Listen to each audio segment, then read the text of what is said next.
अस्सलाम वालेकुम second year science. आज हम वहीं से कंटिन्यू करेंगे, ठीक है, जहाँ पे हमने कल छोड़ा था।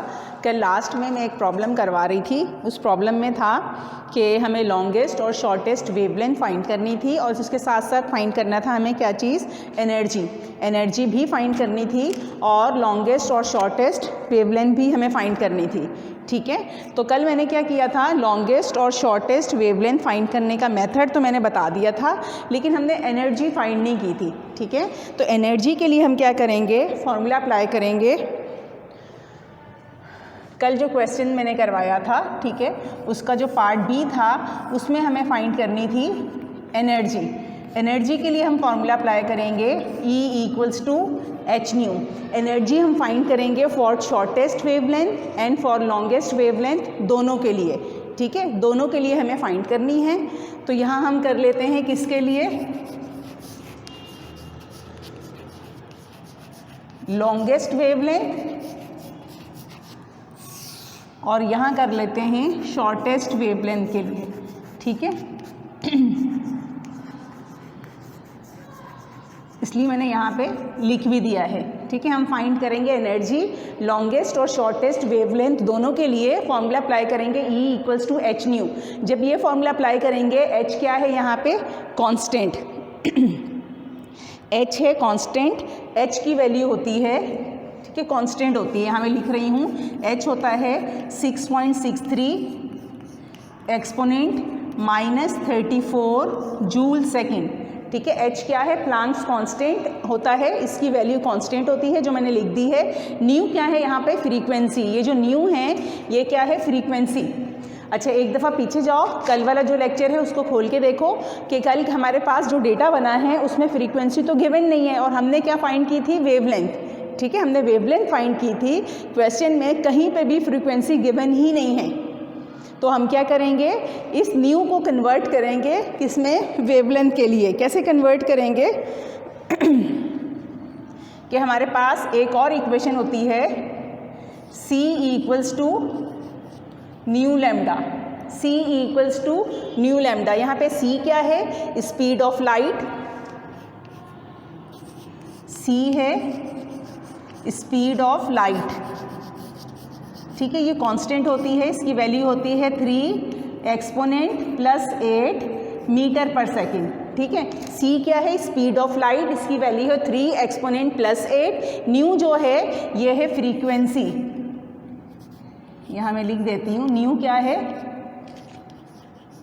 फ्रीक्वेंसी, ठीक है, और लैम्डा क्या है, वेवलेंथ। तो अब यहाँ से हम न्यू की वैल्यू निकाल लेते हैं, ठीक है। एक चीज़ मैं करती हूँ, ज़रा रुको, यहाँ लिख देती हूँ, ठीक है। हमें फाइंड करनी है, मैंने पहले लिखा लॉन्गेस्ट के लिए,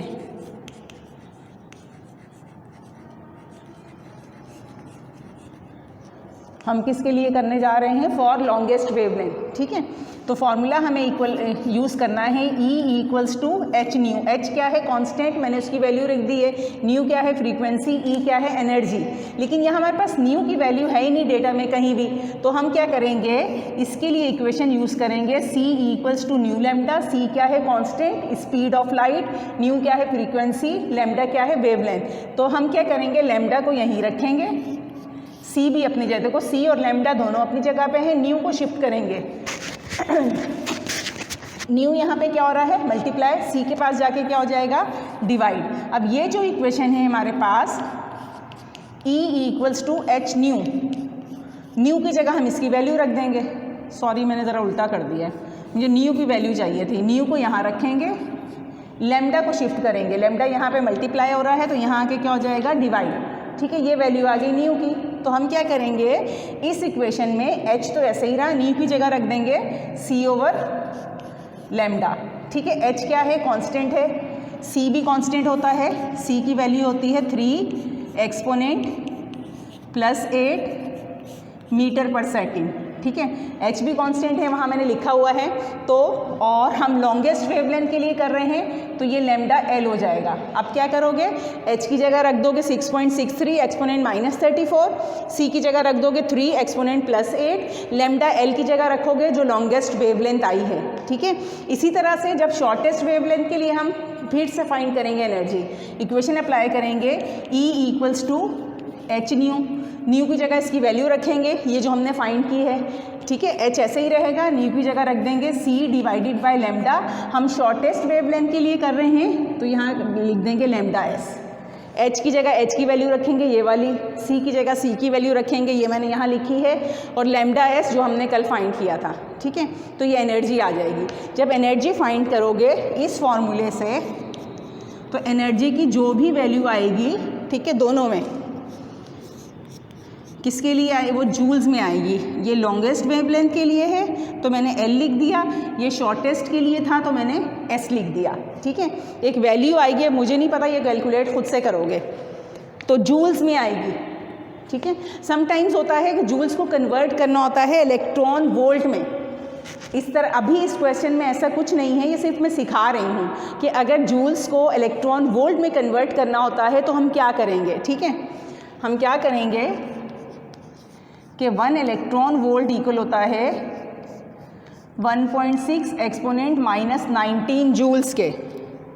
1 इलेक्ट्रॉन वोल्ट इक्वल होता है 1.6 एक्सपोनेंट माइनस 19 जूल्स के। तो हम क्या करेंगे, ये जो वैल्यू है, ठीक है, 1/1 लॉन्गेस्ट वेवलेंथ के लिए भी शॉर्टेस्ट के लिए दोनों को चेंज करेंगे, ठीक है।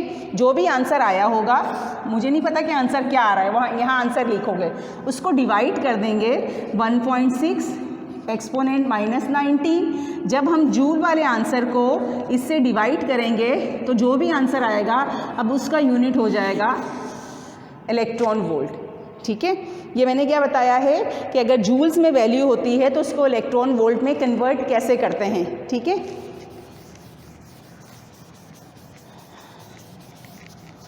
अब बुक की छोटी छोटी सी प्रॉब्लम्स हैं, पहले मैं वो करवा दूँ, ठीक है।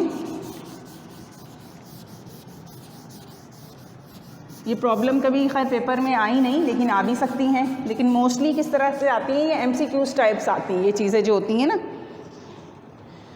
अच्छा, हम करते हैं स्टार्ट कहाँ से।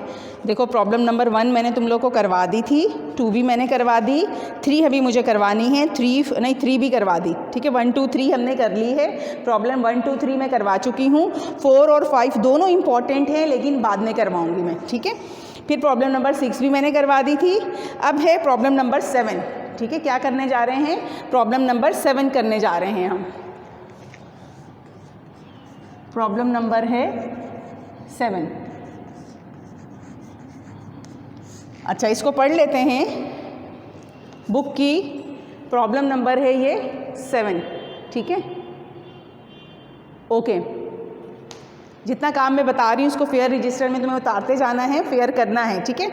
अब इसमें कहते हैं in an experiment the excitation potential of hydrogen are found at 1.9 volt, 10.21 volt and 12.10 volt. 3 potential हैं, ठीक है। यूनिट क्या है, वोल्ट। जिस चीज़ का यूनिट वोल्ट हो और यहाँ फिर लिखा है पोटेंशियल तो वो वोल्टेज V से शो करते हैं। उसको किससे शो करते हैं, V से। तो पहली वैल्यू है V1 1.9 volt, V2 10.21 volt, V3 12.10 volt, 12.10 volt, ठीक है। कहते हैं 3 पोटेंशियल्स हैं, फिर कहते हैं and 3 different special lines emitted, find their wavelength. अब हमें वेवलेंथ फाइंड करनी है, कैसे, V1 के लिए लैम्डा 1, V2 के लिए लैम्डा 2, V3 के लिए लैम्डा 3, ठीक है। अच्छा, एक चीज़ ज़रा मैं और बताना चाह रही थी बेटा यहाँ पे, वो चीज़ क्या है कि देखो कहते हैं in an experiment the excitation potential, ठीक है। देखो एक्साइटेशन पोटेंशियल, एक्साइटेशन कहाँ से आया, एक्साइटेड स्टेट से। कैसे कि मैंने कहा ये है ग्राउंड स्टेट, ये क्या है, एक्साइटेड स्टेट, ठीक है। ये है ग्राउंड स्टेट, ये क्या है, एक्साइटेड स्टेट। या फिर अगर हम ऑर्बिट्स की शेप में बात कर लेते हैं, मैंने कहा एक इलेक्ट्रॉन यहाँ था, इसको एनर्जी दी, एनर्जी एब्जॉर्ब करने के बाद इलेक्ट्रॉन आ गया ये वाली स्टेट में, ठीक है, पहले यहाँ था, एनर्जी एब्जॉर्ब करके यहाँ आ गया, तो हम क्या कहेंगे कि इलेक्ट्रॉन की जो ये लोअर स्टेट थी, इनिशियल स्टेट क्या है, ग्राउंड स्टेट, जब ये हायर लेवल में चला जाएगा तो हायर लेवल क्या होता है, एक्साइटेड स्टेट, लोअर लेवल क्या होता है, ग्राउंड स्टेट, और हायर लेवल क्या होता है, एक्साइटेड स्टेट। तो इलेक्ट्रॉन को जब एनर्जी मिलती है तो हमेशा यही होता है, इलेक्ट्रॉन जैसे ही एनर्जी मिलती है तो एनर्जी एब्जॉर्ब करने के बाद लोअर से कहाँ चला जाता है, हायर ऑर्बिट में, तो लोअर स्टेट भी हम कहते हैं या उसको कहते हैं ग्राउंड स्टेट, और जिस हायर स्टेट में वो जाता है उसको हायर स्टेट भी कहते हैं या कहते हैं एक्साइटेड स्टेट, ठीक है। तो इलेक्ट्रॉन को एक्साइटेड स्टेट में जाने के लिए जो पोटेंशियल चाहिए होता है, रिक्वायर्ड पोटेंशियल, उसको कहते हैं एक्साइटेशन पोटेंशियल, ठीक है ना। एक्साइटेशन पोटेंशियल क्या होता है कि इलेक्ट्रॉन ग्राउंड से चला गया एक्साइटेड स्टेट में, तो जो पोटेंशियल हुआ वो कौन सा पोटेंशियल हो गया, एक्साइटेशन पोटेंशियल, ठीक है ना। अब दूसरी चीज़ क्या है, अब इलेक्ट्रॉन जब यहाँ से वापस आया, ठीक है ना, इलेक्ट्रॉन यहाँ ठहरे नहीं करेंगे, इलेक्ट्रॉन जब हायर स्टेट में जाता है तो वहाँ ठहरता नहीं है, थोड़ी टाइम के लिए रहता है, वो वापस अपनी ओरिजिनल स्टेट में आ रहा होता है, ठीक है। अब क्या होता है कि इलेक्ट्रॉन जब एनर्जी एब्जॉर्ब करता है तो लोअर से हायर स्टेट में गया, अब हायर से वापस वो नीचे आएगा, जब हायर से वापस नीचे आएगा तो एनर्जी रिलीज़ करेगा, एनर्जी बाहर निकाल देगा, ठीक है, एनर्जी बाहर निकालेगा। अब इलेक्ट्रॉन वापस आ गया, ये देखो वापस आ रहा है, तो अब ये एनर्जी रिलीज़ करेगा, ठीक है ना। ये जो एनर्जी रिलीज़ करता है तो इससे हमें डिफरेंट स्पेक्ट्रम, डिफरेंट लाइंस मिलती हैं, जो मैंने बताया था, Lyman series, बामर series, Paschen series, ठीक है ना, हमें डिफरेंट किस्म की लाइंस मिल रही होती हैं। तो यहाँ भी क्या कह रहे हैं, in an experiment the excitation potential of hydrogen are found at 1.9 volt, 10.21 volt and 12.10 volt and 3 different spectral lines are emitted। क्या कहते हैं, इलेक्ट्रॉन जब हायर स्टेट से लोअर स्टेट में आते हैं तो क्या करते हैं, वो एनर्जी रिलीज़ करते हैं, और ये चीज़ मैंने बार बार बताई है कि जब इलेक्ट्रॉन लोअर से हायर में जाता है तो एनर्जी एब्जॉर्ब करता है, और हायर से जब वापस आता है लोअर में तो एनर्जी रिलीज़ करेगा, ठीक है ना। या ऐसे समझ लो, जो एनर्जी इसने एब्जॉर्ब की थी उसी को रिलीज़ कर रहा होता है, बाहर निकाल रहा होता है, ठीक है।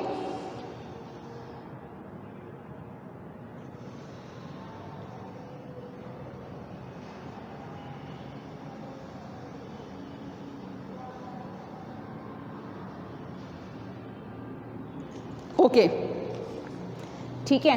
अब हमें फाइंड क्या करना है, यहाँ पे λ1, λ2, λ3 और वोल्टेज गिवन है।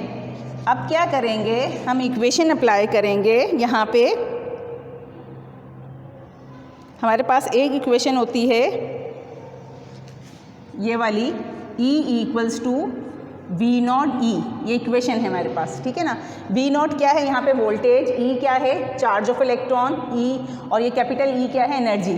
अब एक और फॉर्मूला जो इससे पहले मैंने बताया था, E किसके इक्वल था, hc/λ के। इस E की जगह अब मैं रख दूंगी इसकी वैल्यू, देखो E की जगह मैंने रख दी है hc/λ = V0E।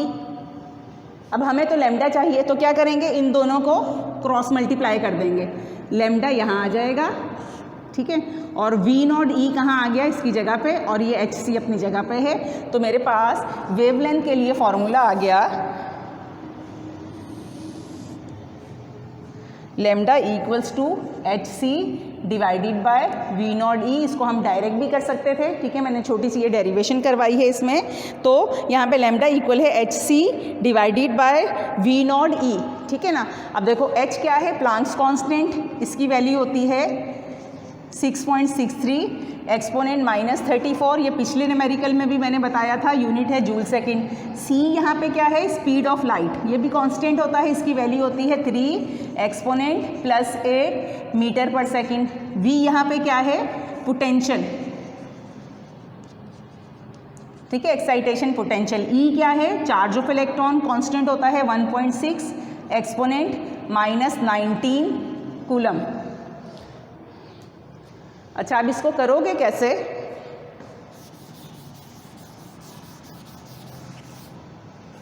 कि इसको 3 टाइम्स करना है, ठीक है ना। मैंने फॉर्मूला लिखा lambda equals to h c over, इसको अब हमारे पास देखो वोल्टेज मैंने कैसे लिखे हैं V1 V2 V3, ठीक है, तो हम V0 की जगह कर देंगे V1E, ठीक है, ये क्या लेमडा 1। जब लेमडा 2 फाइंड करोगे तो ये हो जाएगा HC डिवाइडेड बाय V2E। इसी तरह से जब लेमडा 3 फाइंड करोगे तो ये क्या हो जाएगा HC डिवाइडेड बाय V3E, ठीक है। और इसको सॉल्व खुद करोगे, मैंने बता दिया है, वैल्यूज़ मैंने बता दी और समझा भी दिया, ठीक है, सॉल्व खुद से करोगे। अब हम अगली क्वेश्चन देखते हैं। क्वेश्चन नंबर है प्रॉब्लम नंबर 8।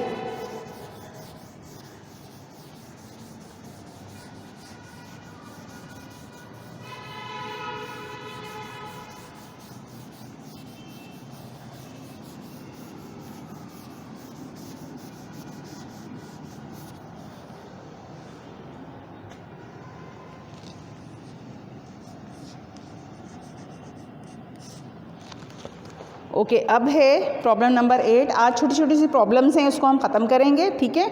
फिर इसके बाद क्वेश्चन नंबर 4, 5 में कल करवाऊंगी। प्रॉब्लम नंबर है ये 8। देखो अभी मैंने इस तरह से दिखाया कि प्रॉब्लम नंबर 8, 9 दोनों नज़र आ रहे हैं, ठीक है, बुक की है, इसको पढ़ लेते हैं। कहते हैं प्रॉब्लम नंबर 8 है what minimum energy is needed. क्या फाइंड करना है हमें? एनर्जी। एनर्जी को किससे शो करेंगे? ई से। कहते हैं what minimum energy is needed in an x ray tube in order to produce x rays with wavelength of 0.1 exponent minus 19 metre. Wavelength को किससे शो करेंगे? लेमडा से। ये है 0.1 एक्सपोनेंट माइनस 10 मीटर। मुझे 10 ही लग रहा, देख लो, 19 तो नहीं है, ये 10 ही है, ठीक है। अब क्या फाइंड करना है हमें? एनर्जी फाइंड करनी है, ठीक है, और गिवन क्या है? लेमडा। तो क्या करेंगे? एनर्जी की इक्वेशन अप्लाई करेंगे, E equals to H nu. उस वक्त अप्लाई करते अगर फ्रीक्वेंसी होता, फ्रीक्वेंसी नहीं है तो हम फॉर्मूला अप्लाई कर देंगे ये वाला HC ओवर लेमडा, ठीक है। लेमडा की जगह ये वैल्यू रखोगे, H और C की मैंने पिछले क्वेश्चन में बताई थी, वही रखेंगे। अब है प्रॉब्लम नंबर 9।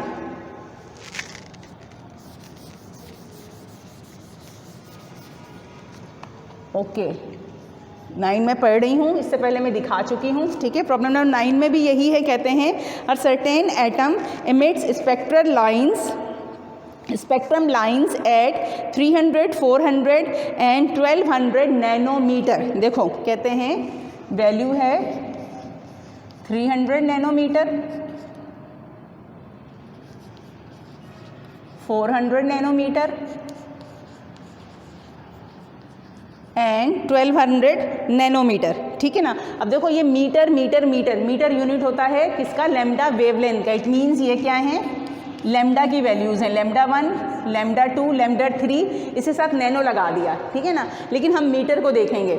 अब नैनो को हम हटाएंगे, कैसे हटाएंगे कि 1 नैनो किसके इक्वल होता है? 10⁻⁻⁹ नैनो हट गया, सिर्फ मीटर आ गया। इसी तरह यहाँ भी हम कर लेंगे, हर जगह हम क्या करेंगे? नैनो को हटा देंगे, उसकी वैल्यू रख देंगे, तो यूनिट सिर्फ क्या हो जाएगा? मीटर हो जाएगा, ठीक है। अच्छा, कहते हैं कि 300, 400, 1200 nanometre assuming that 3 energy levels are involve in the corresponding transition. फिर कहते हैं calculating the equation quantum of energy and emitted quantum of energy emitted at each wavelength. हमें क्या फाइंड करना है? एनर्जी फाइंड करनी है, एनर्जी, ठीक है। तो यहाँ मैं डेटा में वैल्यू लिख कर दे रही हूँ H की और C की, क्योंकि ये यूज़ होगा फॉर्मूले में।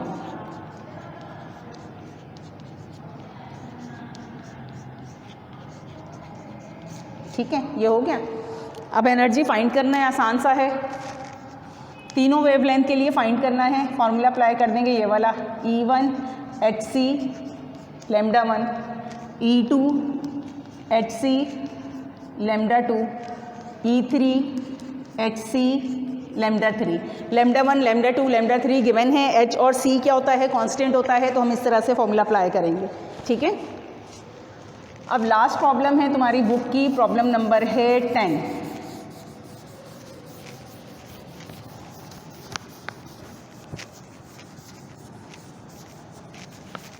लास्ट प्रॉब्लम है बुक की, प्रॉब्लम नंबर है 10। बस इसके बाद ये मैं वाइंड अप कर रही हूँ और बताती हूँ आगे क्या करना है। प्रॉब्लम नंबर 10 है, मैं दिखा देती हूँ। ठीक है, इसको देख के उतार लो। ठीक है, प्रॉब्लम में कहते हैं calculate the energy in electron volt. क्या फाइंड करना है, एनर्जी इन इलेक्ट्रॉन वोल्ट को ऐसे लिखते हैं, small e capital V. Calculate energy in electron volt of a photon whose frequency is, अब 3 फ्रीक्वेंसीज गिवन है। ठीक है, यह है पार्ट ए। फ्रीक्वेंसी है तो क्या हो जाएगा, ν1 4 एक्सपोनेंट प्लस 14 हर्ट्ज। फ्रीक्वेंसी का यूनिट क्या होता है, हर्ट्ज। नंबर 2 है 20, सॉरी ν2 तो लिखा है, ν2 हो जाएगा। फ्रीक्वेंसी का साइन ये है, एफ भी यूज़ कर सकते हैं फ्रीक्वेंसी के लिए। ठीक है, ये है 20, ये कैपिटल जी होता है गीगा, मैं यहाँ लिख भी देती हूँ। ठीक है, कैपिटल जी क्या है, बल्कि यहाँ नहीं लिखती ना, यहाँ तो इसका पूरा यूनिट आएगा। ठीक है, कहते हैं ये है 20 गीगा हर्ट्ज, यहाँ मैं लिख देती हूँ। ये जी किसे हम पढ़ते हैं, ये होता है गीगा। ठीक है ना, और 1 गीगा इक्वल होता है,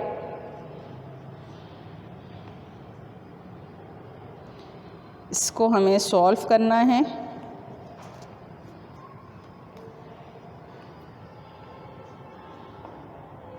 अच्छा, 1 जैसे 1 नैनो इक्वल होता है 10⁻⁻⁹ के। ठीक है, तो गीगा इक्वल होता है 10⁻+9 के। ठीक है, 1 गीगा होता है 10⁻+9। और अब लास्ट फ्रीक्वेंसी गिवन है 30 मेगाहर्ट्ज, ν3 30 मेगाहर्ट्ज। अच्छा, 1 मेगा यहाँ मैं लिख देती हूँ, 1 मेगा होता है 10⁻+6। ठीक है, ये तो था पार्ट ए। अब इसका पार्ट बी भी है। पार्ट बी में कहते हैं describe the corresponding wavelength for the photons. अच्छा, कहते हैं कि पहले तो एनर्जी फाइंड करें, फिर इन तीनों फ्रीक्वेंसीज के लिए हमें क्या फाइंड करना है, वेवलेंथ भी फाइंड करनी है। यानी क्या फाइंड करना है हमें, लैम्डा 1, लैम्डा 2, लैम्डा 3। ठीक है, पहले एनर्जी फाइंड कर लेते हैं। आसान सा फॉर्मूला है, तीनों के लिए ये अप्लाई करेंगे। पार्ट 1 क्या है, E = hν। h की वैल्यू तो अभी तक याद हो जानी चाहिए, क्या है 6.63 एक्सपोनेंट -34। फिर ये क्या हो जाए, E1 है तो ν1, न्यू कितना था, ν1 था 4 एक्सपोनेंट +14। अब दोनों को मल्टीप्लाई कर देना तो E1 का आंसर आ जाएगा, और आंसर किस में होगा, जूल्स में आएगा। लेकिन यहाँ क्या कहते हैं, एनर्जी इन इलेक्ट्रॉन वोल्ट। इससे पहले न्यूमेरिकल में मैंने बताया था कि अगर जूल्स को इलेक्ट्रॉन वोल्ट में कन्वर्ट करना हो तो जूल वाले आंसर को डिवाइड कर देंगे 1.6 एक्सपोनेंट -19 से। जब इसे डिवाइड कर देंगे तो अब जो भी आंसर आएगा उसका यूनिट हो जाएगा इलेक्ट्रॉन वोल्ट।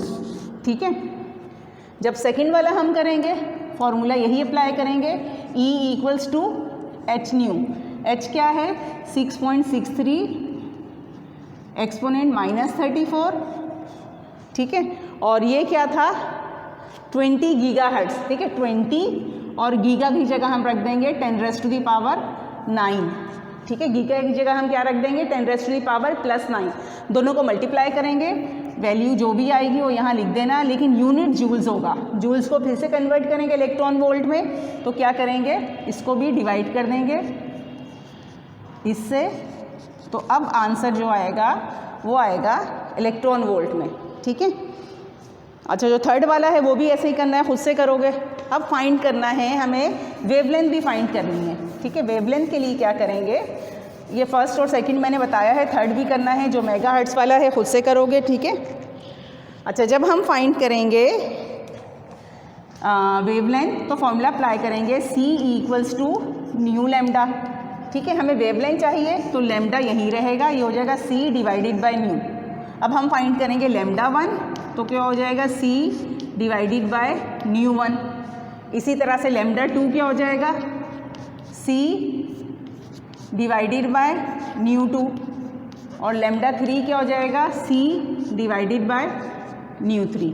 ठीक है, अच्छा ये बुक की अब तुम्हारी सिर्फ 2 प्रॉब्लम्स रह गई हैं, प्रॉब्लम नंबर 4 और 5। ठीक है, जो कि मैं बाद में करवाऊंगी, ये आज तक का काम था। अब तुम लोगों का क्या है कि अब कल तुम्हारा है टेस्ट। ठीक है, ये मैंने दे दिया है, अब कल तुम्हारा है टेस्ट। टेस्ट किस चीज़ का है? न्यूमेरिकल्स का। ठीक है, जितने न्यूमेरिकल मैंने चैप्टर 18 के तुम लोग को समझाए हैं, अब उनका टेस्ट है तुम्हारा कल इंशाल्लाह। ठीक है, अगर कोई भी प्रॉब्लम है, कोई कन्फ्यूजन है तो मुझसे पूछ सकते हो तुम लोग।